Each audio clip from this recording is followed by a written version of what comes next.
Bonsoir. Merci pour ces encouragements. Ce qu'on va vous présenter, c'est des extraits du livre Nietzsche au piano, pour ne pas vous infliger quand même tout le livre qui est assez long, même s'il paraît court. Et puis, ce texte sera entrecoupé de pièces pour piano, jouées par Mathilde. Je vous dirai le nom des morceaux juste avant qu'elle les joue. Comme ça, vous ne croyez pas que c'est du Beethoven quand c'est du Nietzsche ou du Nietzsche quand c'est du Beethoven.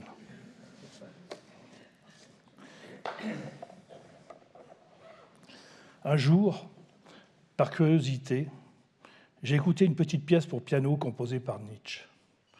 J'ai été ému par cette musique innocente, mélancolique à souhait, d'une inspiration ô combien juvénile, musique qui se rêvait dionysiaque, qui se voulait musique de danseurs et de satyres, surgie de la nuit du monde, en des temps où la Grèce inventait un bastringue.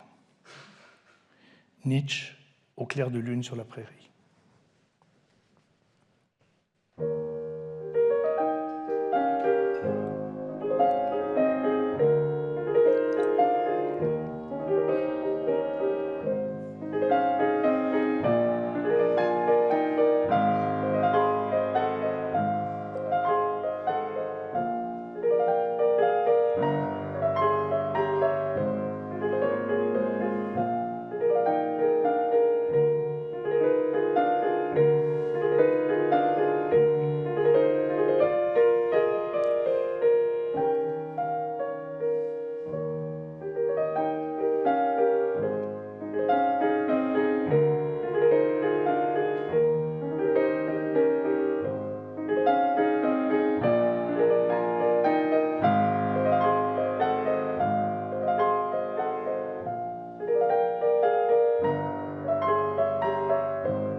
J'ai admis que la lecture de Nietzsche ne se limitait pas à la seule lecture.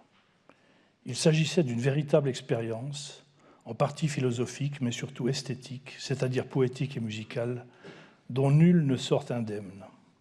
À le lire et à le relire, à le décrypter, on s'aperçoit que la musique imprègne son écriture, ses phrases sont toujours musicales, ses livres sont des symphonies. Nietzsche est musicien avant tout. La musique ne l'a jamais quitté. Sa vie se lit à livre ouvert dans les quelques partitions qu'il nous a laissées et qu'il faut entendre pour ce qu'elles sont, des promesses. Friedrich Nietzsche est né le 15 octobre 1844 dans le petit village de Röcken, à une demi-heure de Leipzig. C'est là qu'il passe ses premières années dans une heureuse insouciance. Viennent une sœur, Élisabeth, et un frère, Joseph. La mère couve littéralement son aîné. Elle le surveille sans cesse, s'inquiétant de ses moindres faits et gestes, au point qu'il ne parvient pas à parler comme tous les enfants de son âge. Il faut alors l'intervention du médecin de famille pour qu'il retrouve la parole. Après des mois de maladie, Ludwig Nietzsche, le père adoré, meurt d'un ramollissement du cerveau. Il a 35 ans et son Friedrich en a 5.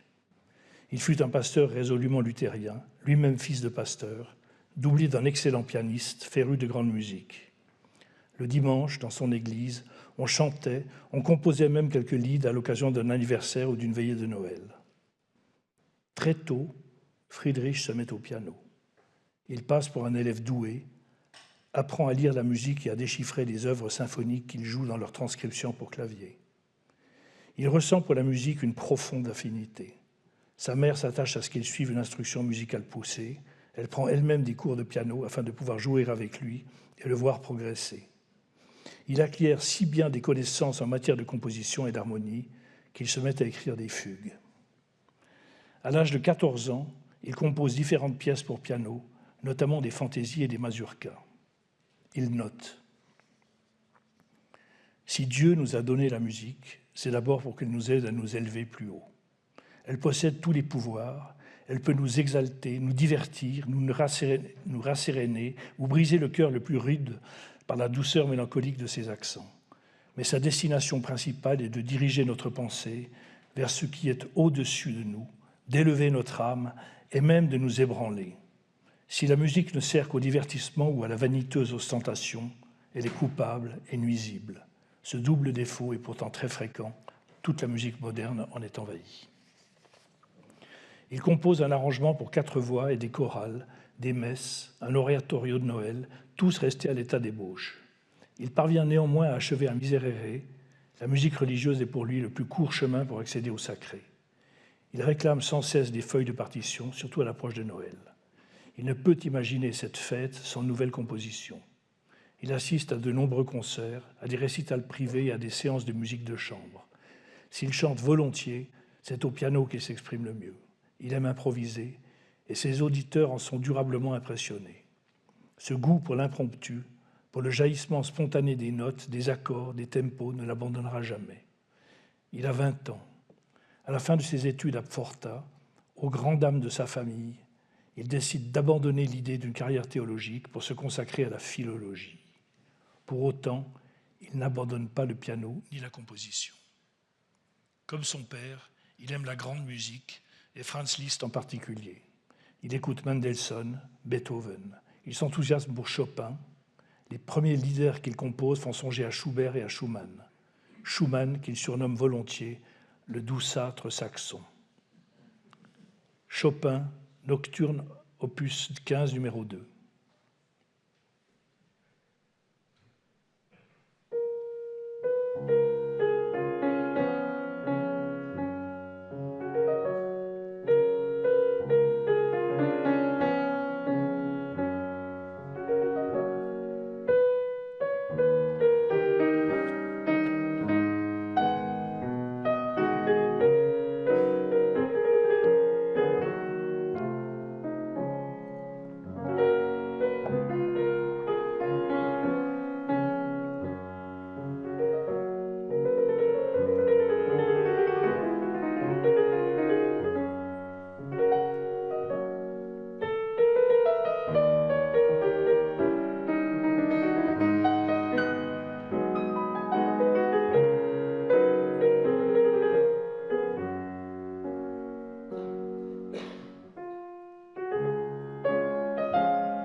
Nietzsche n'a que 24 ans et il enseigne déjà la philologie au gymnasium et à l'université de Bâle. C'est à Leipzig, le 8 novembre 1868, qu'il rencontre pour la première fois Richard Wagner. Le compositeur a 31 ans de plus que lui. Il est né la même année que son père. Nietzsche est un familier de son œuvre. Il est conquis par la prestance, la vivacité d'esprit, le charme ensorcelant du compositeur. Dans une lettre à un ami, il relate cette rencontre. Avant et après le dîner, Wagner s'est mis au piano et nous a joué tous les passages importants des maîtres chanteurs, en imitant toutes les voix, et cela dans une atmosphère de folle gaieté. Car c'est un homme fabuleusement vif et ardent, au débit très rapide, qui sait mettre en joie un petit cercle comme celui que nous formions. Wagner est un homme célèbre. Il domine intellectuellement et artistiquement son jeune interlocuteur. L'année suivante, à Dresde, le jeune homme assiste pour la première fois à l'un de ses opéras, Les Maîtres chanteurs. Il est subjugué.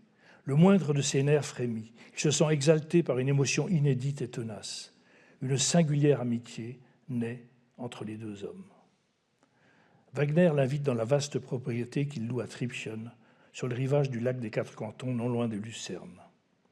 Il faut imaginer le jeune Nietzsche, obscur philologue, ne comptant que sur des revenus modestes, débarquant tout à coup au milieu des domestiques et des percepteurs, une éducatrice, une ménagère et sa sœur, un jardinier, un valet.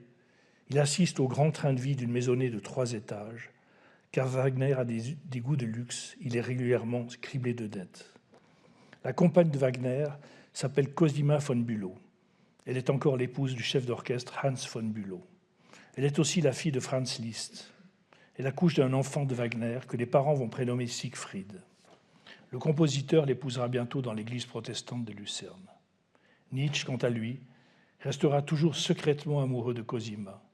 Une longue correspondance les tiendra liés, mais Cosima détruira la plupart des lettres de son ami. Pendant 3 ans, le jeune professeur se rendra tous les 2 ou 3 semaines à Tribschen. Il y vivra les journées les plus heureuses de sa vie. L'homme Wagner est, dit-il, tout aussi grand et incomparable que l'artiste. Et d'ajouter, il règne en lui une si suprême idéalité, une si chaleureuse et touchante humanité, une si sublime gravité que je me sens en sa présence comme en présence de la divinité. Quant à Cosima, elle est tout simplement géniale. L'air est pur, les montagnes alentour sont en enchantement et l'atmosphère familiale est tout à fait harmonieuse. Tandis que Wagner compose le 3e acte de Siegfried, Nietzsche publie La naissance de la tragédie, enfantée par l'esprit de la musique. C'est son premier livre. Il va éblouir de nombreux intellectuels et en particulier le couple Wagner. Nietzsche n'est plus seulement philologue, il se fait philosophe, mais un philosophe sans véritable philosophie et qui ne cherche pas à établir un système, à l'instar d'un Hegel ou d'un Schopenhauer. Le 25 décembre 1870, c'est l'anniversaire de Cosima. Elle a 33 ans. Wagner lui a réservé une surprise. Il a écrit pour elle l'idylle de Tribschen, qui deviendra la Siegfried idylle. À 7h30 du matin, dans la cage d'escalier de la villa, les musiciens exécutent l'œuvre pour la première fois sous la direction du maestro. Nietzsche assiste à l'événement, mais en réalité, au plus profond de lui, il n'éprouve pas d'affinité véritable pour cette musique. Il se sent plus proche de la délicatesse d'un Schumann. Quant à ses propres compositions, il ne les achève jamais, et ses livres à venir présenteront la même particularité. Schumann, intermezzo du Carnaval de Vienne.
À 2 de ses correspondants, Nietzsche annonce qu'il vient de créer un opus surgi de nulle part. Il s'agit d'une composition à 4 mains qui porte tout entier l'écho d'un bel automne ensoleillé. La pièce se rattache à un souvenir de jeunesse et s'intitule « Écho d'une nuit de la Saint-Sylvestre avec chant processionnel, danse paysanne et cloche de minuit ». À ses yeux, le morceau sonne bien, il y a quelque chose de populaire qui ne tourne jamais au tragique, encore qu'il ait des aspects mélancoliques. De ce morceau, il dit surtout qu'il s'agit d'une manifestation dionysiaque. Comme s'il voulait défier Wagner, il décide d'en offrir la partition à Cosima pour son anniversaire.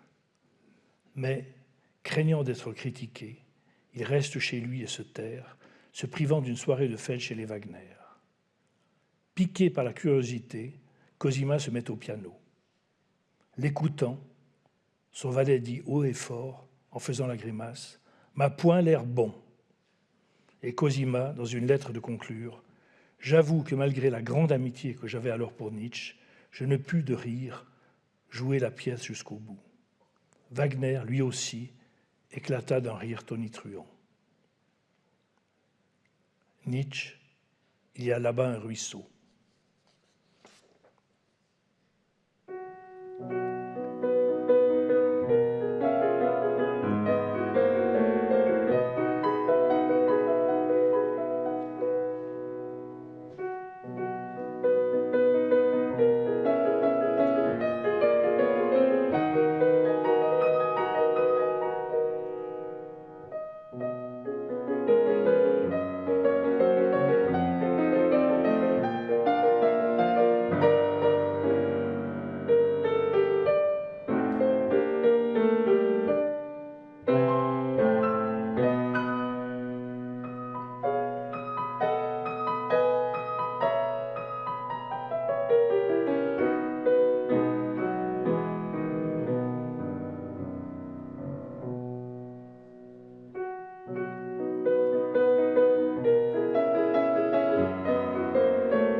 Quatre mois plus tard, Nietzsche achève une autre pièce pour piano à 4 mains, Manfred Meditation, qui se veut un hommage à la musique dionysiaque, exaltée par son livre La naissance de la tragédie. Que n'a-t-il pas commis? Il s'attire aussitôt les foudres du chef d'orchestre Hans von Bülow, qui lui envoie cette lettre. Parmi toutes les esquisses sur papier à musique qui me sont tombées sous les yeux, je n'en avais de longtemps vu d'aussi extrême dans le style de l'extravagance fantastique, d'aussi désagréable et d'aussi anti-musical que votre Manfred Meditation. À plusieurs reprises, je me suis demandé, tout cela n'est-il pas qu'une plaisanterie? N'aviez-vous pas l'intention de parodier ce qu'on appelle la musique de l'avenir? Est-ce consciemment que vous ne cessez de bafouer toutes les lois de la composition, depuis la syntaxe supérieure jusqu'à l'orthographe ordinaire? Si vous deviez, très vénéré professeur, sérieusement considérer que votre aberration appartient au domaine musical, ce dont je me permets de douter, alors tenez-vous-en au moins à la musique vocale, laissez le verbe gouverner la nacelle qui vous entraîne dans cet océan sonore déchaîné. Du reste, vous avez vous-même qualifié votre musique d'épouvantable, et en effet, elle l'est. Atteint au plus profond de son amour-propre, Nietzsche répond au chef d'orchestre. « Soyez convaincu que je n'aurais jamais osé, même pour plaisanter, vous demander d'examiner ma musique, si j'avais seulement pu soupçonner son absolue nullité. Hélas, jusqu'à présent, personne n'avait ébranlé mon innocente prétention à vouloir faire cette grotesque musique d'amateur, qui me paraissait pourtant hautement naturelle. Toutefois, aujourd'hui encore, je pense que vous m'auriez été plus favorable d'un degré, certes d'un infime degré, si je vous avais joué moi-même cette non-musique à ma manière, c'est-à-dire mal, mais expressivement. Pour parler comme les enfants qui viennent de commettre une bêtise, je vous promets que je ne recommencerai pas. S'il admet sans orgueil n'être qu'un dilettante éclairé, capable d'interpréter avec dévotion les grands compositeurs, cette blessure ne va pas lui faire renoncer à la composition. La musique singulière, et cela depuis son enfance, lui procure un plaisir irremplaçable. Il est habité d'un désir violent, presque barbare, qui ne lui fait craindre ni l'ironie, ni la parodie, ni l'exubérance, même si ses mélodies paraissent douces et sages. Il se confie à lui-même. De ma musique, je ne sais qu'une chose. Elle me permet de maîtriser une humeur qui serait peut-être plus nocive si elle ne s'extériorisait pas. Nietzsche est très seul. De son propre aveu, il s'entretient avec lui-même lors de longues promenades. Ses états d'âme le submergent maintes fois, ainsi se confie-t-il à son ami Malvida. Je n'exige plus rien de la vie, mais la vie, elle, exige encore quelque chose de moi, et à cela je ne me dérobe pas. C'est d'en avoir conscience qui, à 2 reprises, m'a retenu du suicide que je regardais en face, avec la tranquille certitude d'avoir le droit de disposer de ma vie. Si le Nietzsche musicien ne composera jamais que des pièces mineures, le poète ne manque pas de grandeur, mais il garde ses poèmes pour lui, comme s'il était atteint d'une maladie honteuse. Il va en écrire plusieurs centaines, dès l'âge de 10 ans et jusqu'à son effondrement. Très vite, il parvient à une indiscutable maturité, tandis que ses compositions font apparaître une inspiration dominée par un romantisme naïf. Cette naïveté, Nietzsche en est conscient, et jamais, lui qui peut abuser de l'emphase et de l'autocélébration, il ne se prend pour ce qu'il n'est pas, à savoir un grand compositeur. Mais, dans sa biographie du philosophe, Kurt Pollians, musicien lui-même, note « S'il serait naturellement vain de tenter une réhabilitation de l'œuvre musicale de Nietzsche, du moins pouvons-nous établir qu'en dépit de certaines faiblesses techniques, parfois extrêmement gênantes, dans la composition, elle reste une œuvre sérieuse qu'il convient de juger comme telle et non comme un simple divertissement d'amateur. Nietzsche se sert de la musique exactement de la même manière que de la langue, dans le but de maîtriser et de transmettre certaines pensées, certains sentiments. Il l'envisage comme un moyen de communication et à cet égard obtient même quelques réussites extrêmement séduisantes. Comme l'écrit son ami Köselitz, lui-même musicien, il possédait un toucher d'une grande intensité, sans dureté cependant, son jeu était éloquent, polyphonique, extrêmement différencié, de sorte que de cette matière orchestrale, l'on entendait distinctement s'élever tantôt le cor ou les flûtes et les violons, tantôt les trombones. Pour chacune de ses compositions, Nietzsche commence tout d'abord par de longues improvisations, n'hésitant pas à se perdre dans des accords improbables, des tempos effrénés. Il procède de la même manière en écrivant ses livres. Il marmonne ou clame des mots et des phrases au cours de longues marches, puis les jette sur le papier. Un soir, chez lui, Wagner joue une scène de l'acte final du crépuscule des dieux, sous les applaudissements des convives. Nietzsche se met à son tour au piano et entame le chant triomphal de Brahms. Wagner se met alors dans une violente colère avant d'éclater d'un rire puissant et dédaigneux. Le lendemain, il revient à la charge contre son ami, niant toute qualité à cette œuvre. Tandis que Cosima se range du côté de son mari, Nietzsche se tait, profondément affecté. Il rumine tout bas, le tyran n'admet aucune autre personnalité que la sienne. Wagner Liszt, mort d'Isolde.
Dès 1871, afin d'y faire jouer ses œuvres, Wagner a imaginé bâtir une salle d'opéra dans la petite ville de Bayreuth, au nord de la Bavière. L'année suivante, la première pierre du palais des festivals est posée, grâce à la générosité du jeune roi Louis II et à divers donateurs. Maintenant, Le manoir de Tribschen est bien loin. Et bien loin sont les jours heureux écoulés dans ce panorama romantique, caressé par les vagues du lac. Désormais, c'est à Bayreuth que les choses se passent. La famille Wagner vient s'y établir dans une vaste villa appelée Paix des Illusions. Le 13 août 1876, c'est l'inauguration en grande pompe du palais enfin achevé. Wagner y donne pour la première fois une représentation de l'Or du Rhin, extraite de sa fameuse tétralogie. Invité à Bayreuth, Nietzsche s'attend à ce que son texte, intitulé Richard Wagner à Bayreuth, soit offert à tous les hôtes du festival et que le nom de Friedrich Nietzsche éclate au grand jour. C'eût été pour le jeune philosophe une consécration et un signe de grande estime de la part du compositeur. Mais celui-ci n'en fait rien. Il ne formule aucune mention de cet opuscule qui lui est pourtant très favorable. Il préfère se pavaner au milieu des courtisans et des têtes couronnées. Nietzsche, froissé, assiste à la répétition de la Valkyrie, tapi dans l'obscurité. Dans la mêlée des mondanités, il voudrait s'échapper de ce spectacle tapageur. Il écrit à sa sœur « Chacune de ces longues soirées artistiques me fait horreur, mais je ne parviens pourtant pas à les fuir. » Il reste 3 semaines au milieu des festivités, puis finit par se réfugier à la montagne avant de regagner Bâle. La rupture avec Wagner est désormais consommée. Nietzsche la ressent dans sa chair. La douleur physique qui le met à la torture n'est-elle pas le signe de ce profond ressentiment ? Là où Wagner parvient à accomplir une musique viscéralement allemande, ressuscitant les grands mythes germaniques, Nietzsche se met en quête d'une musique qu'il voudrait antique et méridionale, et que peut-être ses improvisations au piano réussissent à suggérer, lorsque, surexcité, il se déchaîne dans des débordements de notes et d'accords. Il cherche à créer une musique des origines, une musique dionysiaque, en hommage aux Grecs anciens qu'il chérit tant. Selon lui, ce que nous attendons de l'avenir a une fois déjà été réalisé dans un passé qui a plus de 2000 ans. Nietzsche rêve d'un retour à une musique exprimée dans les chœurs sacrés et les chansons populaires. À l'époque, 2 éléments s'y affrontaient et s'y complétaient, le dionysiaque et l'apollinien. Le premier s'exprimant par la flûte, le second par la lyre ou la cithare. Sur la scène, on pouvait compter jusqu'à 600 hommes chantant et dansant et 300 citharistes pour les accompagner. Les jeunes gens et les femmes participaient volontiers à ces dithyrambes. Création archaïque inventée par les dieux, la musique devait soigner ou guérir de nombreux maux, toux, syncope, anxiété, démence, épilepsie. Elle accompagnait les guerriers par des chants d'encouragement et bien entendu, lors des fêtes religieuses, d'énormes chœurs étaient sollicités. Les concours de musique faisaient fureur et on prenait soin d'en écarter la combinaison flûte et chant à cause de leurs effets mélancoliques. On privilégia les instruments à cordes. Par la tragédie, la nausée, le désespoir et le non-sens de l'existence exultaient dans des représentations salvatrices, que ce fût par le drame ou par la satire. Le public, très nombreux, gagnait rapidement le cœur de l'orchestre, tant et si bien qu'il n'y avait plus aucune séparation entre chœur et public.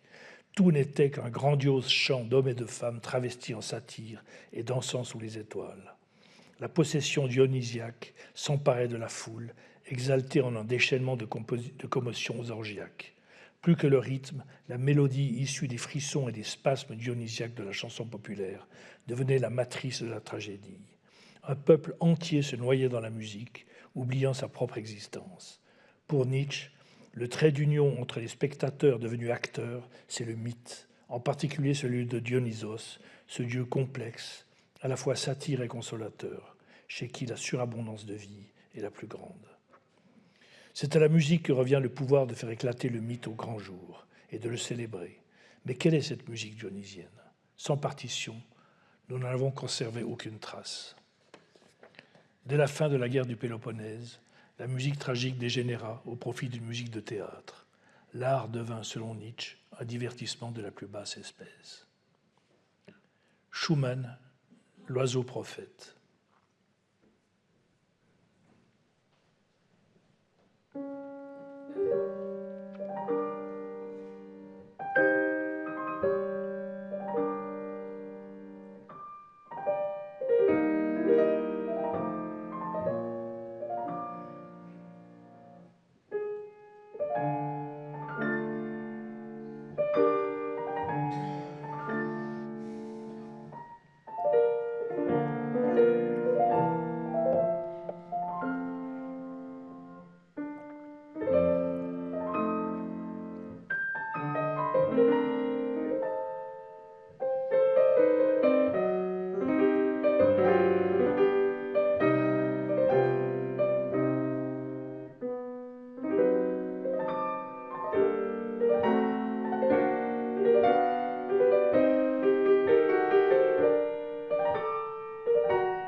Nietzsche a admiré Wagner parce qu'il voyait en lui l'artiste du futur, le rénovateur de la musique allemande. Dans ses opéras, il avait cru voir le digne héritage du drame antique. Du moins l'avait-il espéré. Mais Wagner privilégie l'action à la musique. Sa dramaturgie est totalement théâtrale. Wagner, aux yeux de Nietzsche, n'est plus qu'un comédien, un homme de théâtre devenu musicien, pour servir son besoin de grand spectacle. Wagner lui-même l'a confessé. « Chez moi, tout est action. Il m'est dans une certaine mesure égale que l'on comprenne mes vers. Le public saisira toujours l'action. » Ajoutant « Si seulement je n'étais pas musicien, dans quelle catégorie d'êtres incultes cette manie d'écrire des notes ne m'a-t-elle pas jeté ?» Chez lui, l'action est donc décisive et la musique devient son instrument. Elle souligne, suggère, dramatise. Elle se met au service de la théâtralité. Et Dieu sait si Nietzsche déteste le théâtre, cette singerie des grandes marées de l'âme, comme il le qualifie. Wagner, selon lui, n'a pas la moindre confiance en la vertu de la musique. Il lui faut des cris et des gesticulations pour que l'on y entende quelque chose. Avec ses opéras, il ne cherche qu'à plaire à la foule.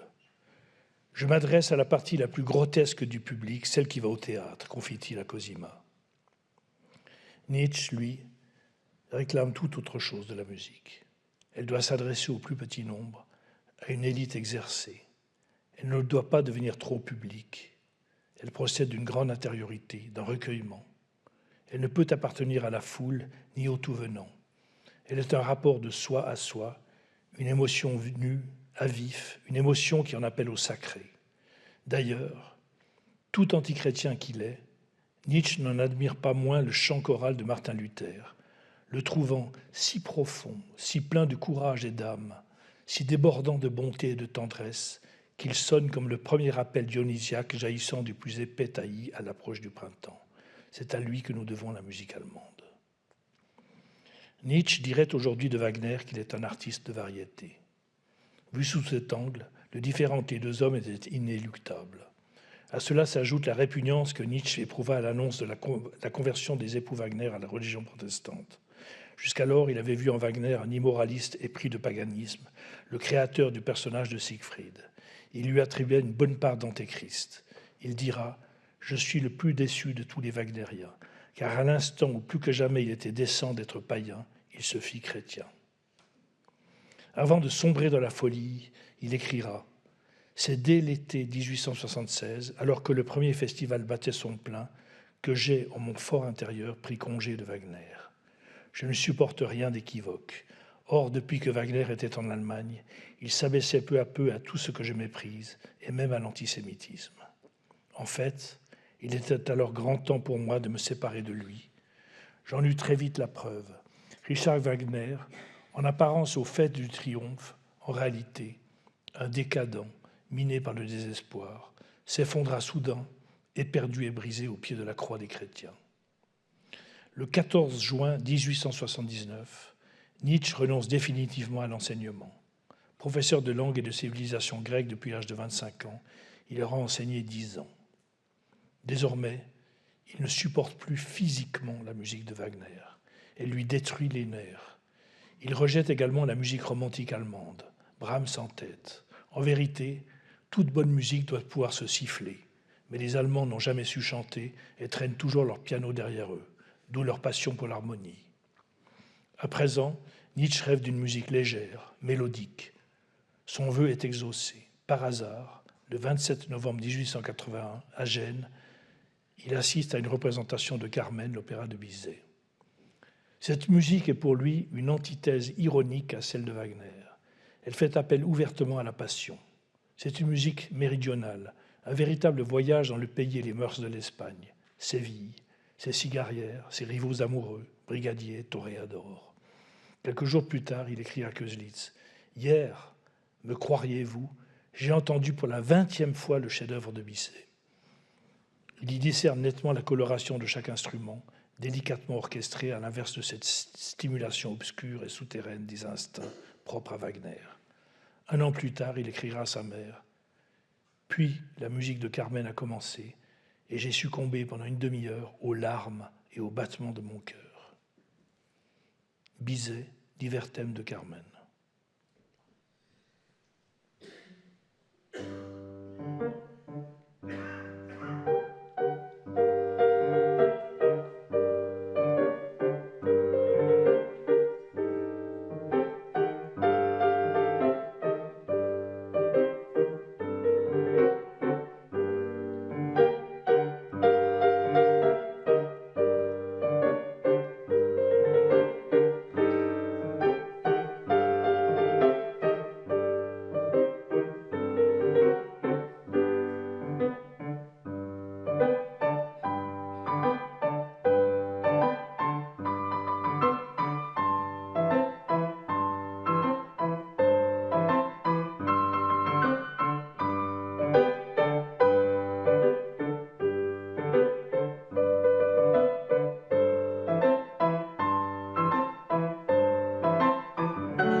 Le 14 février 1883, il est à Gênes.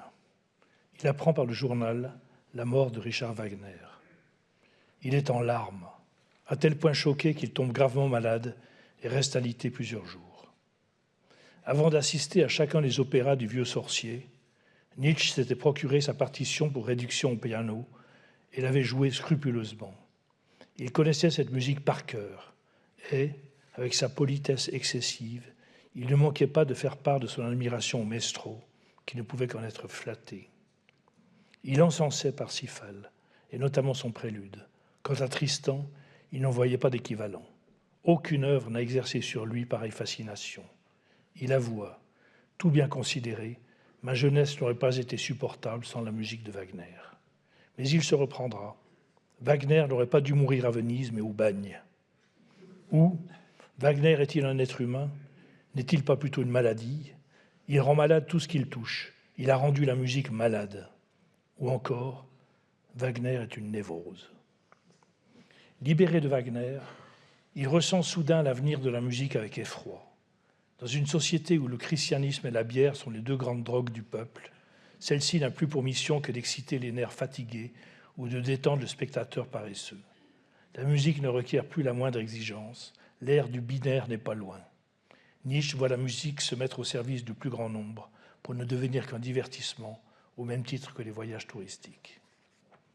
Nietzsche ne compose presque plus. Il ne fait qu'écrire ses livres et toujours plus brillamment. Ses phrases virevoltent, sautillent. Il s'est débarrassé des lourdeurs de la pensée allemande. Il aime Léopardi, Stendhal, Dostoïevski, Chamfort, Voltaire. Il aime l'aphorisme qui surgit comme l'on décoche une flèche. Par ailleurs, il ne cesse et ne cessera jamais d'être poète, accumulant vers rimés et vers libres. Toutefois, il reproche aux poètes ce qu'il reproche à la religion. Il donne des apaisements provisoires. Nietzsche se défie de tout ce qui étourdit, sous couvert de vouloir guérir. Non seulement les stupéfiants de toutes sortes, mais encore la religion et l'art qui s'apparentent aux stupéfiants. La musique, et c'est en connaisseur qu'il parle, a des vertus physiologiques. Elle aide à digérer, calme les nerfs. Elle doit être légère et inciter à la danse, car seul un Dieu dansant serait digne de divinité. Début 1887, Nietzsche décide de retravailler son hymne à la vie, composé d'après le poème que Lou Salomé avait écrit lorsqu'elle luttait contre la maladie. Profondément ému par la sensibilité de ce texte bref, il lui accorde la musique d'une de ses mélodies, solennelle et héroïque, écrite 9 ans plus tard et intitulée « L'hymne à l'amitié ». C'est à compte d'auteur qu'il va publier cette partition. Il faut dire que tous ses livres sont payés de sa poche, l'éditeur étant souvent l'imprimeur et le prête-nom, distribuant ça et là quelques livres à des personnes influentes ou à des critiques. Les recettes des ventes, à peine une centaine d'exemplaires, sont loin de couvrir les frais engagés. Le morceau ne dure pas plus de 20 minutes. Nietzsche souhaiterait qu'il soit joué en public et dirigé par un chef renommé.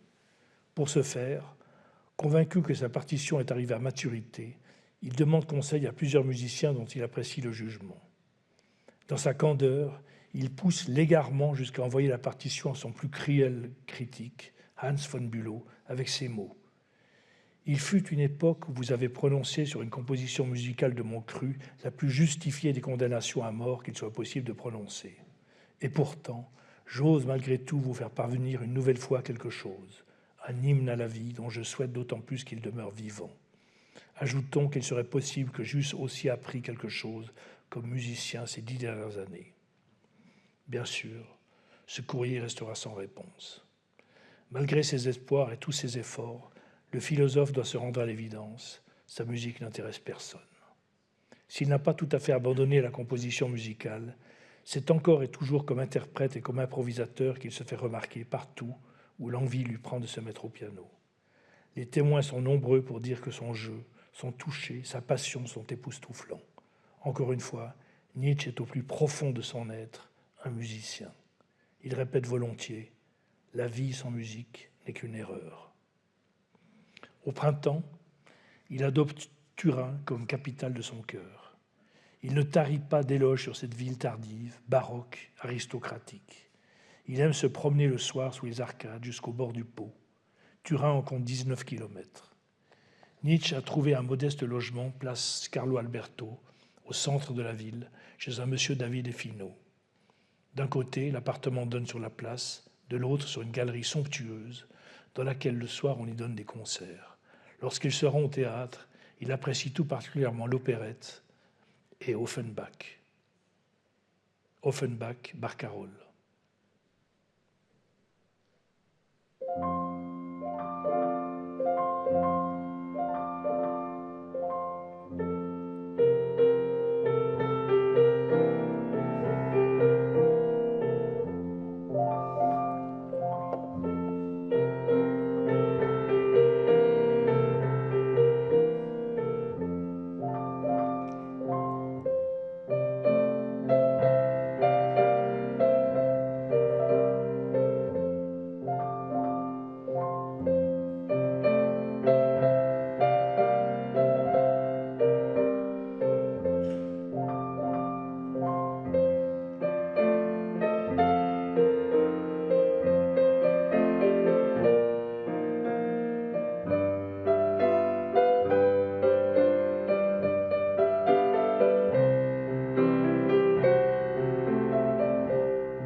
Entre le début et la fin de l'année 1888, il rédige 2 opuscules polémiques, Le cas Wagner et Nietzsche contre Wagner.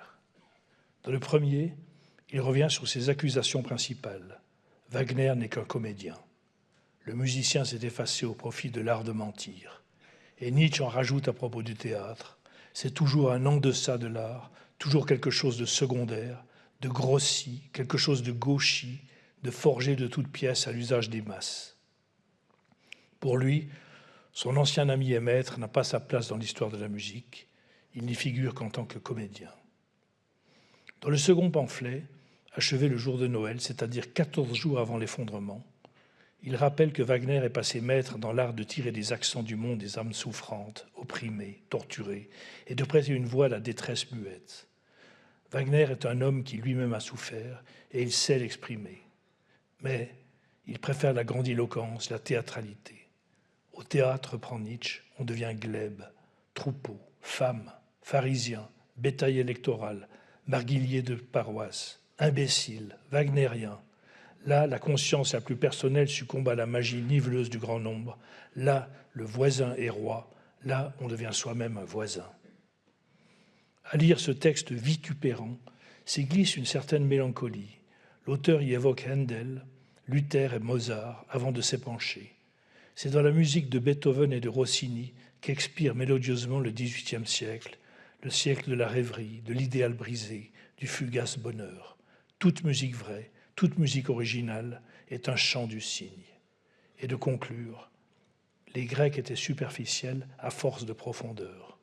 Et n'est-ce pas à cela que nous revenons, nous, les casse-cous de l'esprit, qui avons escaladé la cime la plus haute et la plus périlleuse de la pensée contemporaine, et qui, de là, avons jeté un regard circulaire, un regard condescendant à nos pieds? Ne sommes-nous pas en cela des Grecs, adorateurs des formes, des sons, des mots, et par là même des artistes? Turin, fin 1888. La ville est de belle humeur. Comme à l'accoutumée, Nietzsche mange au restaurant. Il se régale des grissini, des brocolis ou du veau cuisiné. Rien à voir avec la lourdeur de la cuisine allemande. À l'approche de Noël, d'habitude, son état physique et psychique se dégrade brutalement. Vomissements, évanouissements, états dépressifs et douleurs diverses aux yeux, à l'estomac et à la tête. Mais cette année-là, il est dans un état de surexcitation inhabituel, si bien que le soir de la fête, il sombre dans une crise terrible. Les jours suivants, il écrit des lettres de plus en plus extravagantes et emphatiques, en se prenant pour le sauveur de l'humanité. Ses correspondants ne manquent pas de s'inquiéter. Son ultime lettre, datée du 4 janvier 1889, est adressée à Cosima Wagner. « Ariane, je t'aime », signé Dionysios. À toute heure du jour et de la nuit, malgré les implorations de son logeur, il se met au piano pour de longues improvisations forcenées. Le 7 janvier, dans la rue, près de chez lui, apercevant un cheval de fiacre rossé par le conducteur, la légende dit qu'il se serait élancé en larmes au cou de l'animal, puis se serait écroulé, victime probablement d'une apoplexie. Son logeur l'aurait ramassé et serait parvenu à le conduire dans sa chambre. Ce qui est certain, c'est que Nietzsche est en état de démence. Il se jette sur son piano, le frappe avec les poings et les coudes. On menace de l'enfermer dans un asile d'aliénés italien. Alerté, son ami bâlois Franz Overbeck prend aussitôt le premier train pour Turin. Il retrouve son ami en plein délire, entonnant des chants bruyants et obscènes, dansant comme un possédé. Pareil spectacle rappelle les chants orgiaques qui furent pour lui le ferment de la tragédie grecque. Sans plus attendre, Overbeck se met en rapport avec la police italienne et se propose d'emmener son ami en Suisse. Admis à la clinique de Bâle, Nietzsche est entre de bonnes mains. Le 14 janvier, arrivant de Naumbourg, sa mère se présente dans l'établissement. Il la reconnaît tout de suite et l'embrasse. Il lui parle longuement de la famille, prend des nouvelles.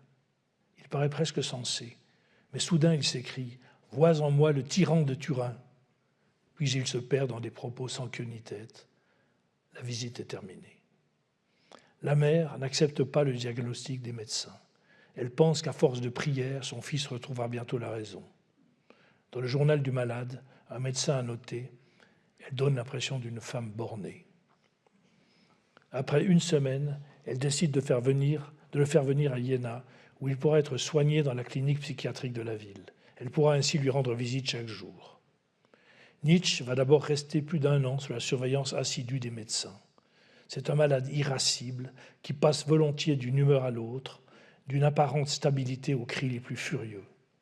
Victime d'insomnie éprouvante, il se montre la journée dans un état de grande excitation. Souvent, il chante à tue-tête. Il évoque ses propres compositions musicales dont il fredonne des extraits. Il souhaite que ses œuvres soient jouées en public. Subitement, il déclare « Ma femme Cosima Wagner m'a amené ici ». Le plus souvent, ses propos n'ont pas de cohérence. Il semble ne pas souffrir. Surtout, il a bon appétit. On dit de lui qu'il est un gros mangeur. Le diagnostic d'un neurologue de Leipzig est sans appel. Le patient est atteint d'une paralysie progressive, consécutive à une infection syphilitique, probablement contractée dans sa jeunesse. Après d'âpres discussions, la décision médicale est prise de confier le malade aux soins de sa mère, à son domicile.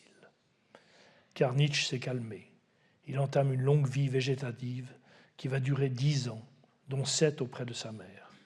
Pour elle, c'est presque une bénédiction d'avoir un fils à nouveau, à ses côtés, un fils redevenu comme un enfant qu'elle peut protéger, soigner, choyer. Après son repas habituel au restaurant de l'Étoile, il se met au piano et interprète divers morceaux du répertoire. Un jour qu'elle commence à jouer un air qu'elle ne connaît pas et lui demande quel en est le compositeur. « Opus 26 de Beethoven en 3 mouvements », répond-il. Beethoven, opus 26, premier mouvement.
Certains soirs, depuis la véranda, il écoute un petit concert en plein air.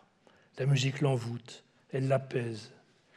Il ne sait plus lire ni écrire, ne se souvient pas d'avoir publié des livres, mais son esprit divagant n'a pas oublié la musique. Au piano, il exécute parfois ses propres compositions ou alors des chorales dont il lit les partitions dans un recueil de musique ancienne. Il est aussi parfaitement capable de citer de façon exhaustive certains programmes de concerts italiens. 2 ans ont passé. Dans une lettre, son ami von Gersdorff écrit « Il semble à présent que la démence fasse mine de se muer en crétinisme. » Et Köselitz d'ajouter « L'écoutant jouer au piano l'année dernière, je m'étais encore émerveillé combien ses improvisations étaient logiques et structurées. À présent, tout cela est perdu. Il n'y a plus aucun sens rythmique, tout est faux et embrouillé. » Parfois, lors de ses promenades, il se met à courir. La journée, lorsqu'il ne s'enferme pas dans son mutisme, il tape sur le piano et chante à tue-tête. Selon Köselitz, s'il prend un livre, il se prend extrêmement agité, le sang lui monte à la tête et sa voix se fait aboyante et fracassante. Le mieux est alors de lui retirer le livre des mains. Quant à comprendre ce qu'il lit, cela est hors de question. Il lit le numéro de la page, la première ligne, une ligne au milieu de la page, après quoi il passe à la suivante, et ainsi de suite jusqu'à la fin du livre. Lors de sa visite, la fille du prédicateur Wenkel se met à son tour au piano et joue quelques airs pour Nietzsche. Lorsqu'elle entame un morceau de Wagner, il reste impassible, comme si cette musique ne le concernait pas. Dès l'automne 1894, il part dans de longs monologues avec une emphase éprouvante et des accès de nervosité qui donnent l'impression à Köselitz qu'il pourrait un jour, dans un tel état, assommer ou étrangler sa mère. La paralysie cérébrale paraît s'étendre à la colonne vertébrale, aussi se tient-il tout raide. Dans la maison, Alvin le conduit en chaise roulante. Au printemps 1897, l'état de Madame Nietzsche s'aggrave, si bien qu'à l'âge de 71 ans, elle meurt. Nietzsche ne s'aperçoit même pas de sa disparition. Maintenant, il vit auprès de sa sœur, qui a entrepris de créer à Weimar le Nietzsche Archive. C'est dans cette propriété qu'il résidera jusqu'à sa mort. En robe de chambre, assis sur le sofa, il tient dans les mains un gros livre qu'il fait mine de lire, mais le livre est à l'envers. Très doucement, Köselitz lui joue de la musique italienne. Le malade le regarde sans le voir, perdu dans ses rêveries. Soudain, une pâle lueur semble éclairer son visage. Tendant les mains, il se met à les battre comme un signe d'applaudissement. Quelques jours avant la mort de Nietzsche, Köselitz se remet au piano. Nietzsche semble frémir de tout son être, le corps tremblant, fébrile. Encore une fois, une dernière fois, il paraît applaudir. Dans la nuit du 25 août 1900, suite à un catarrhe qui s'est étendu aux poumons, il meurt d'une apoplexie. Il a 56 ans. Lors des funérailles, dans le petit cimetière de Röcken, on entendit des chants de Johannes Brahms et de Palestrina, mais nul ne joua sa musique à lui. Nietzsche, lamentation du héros.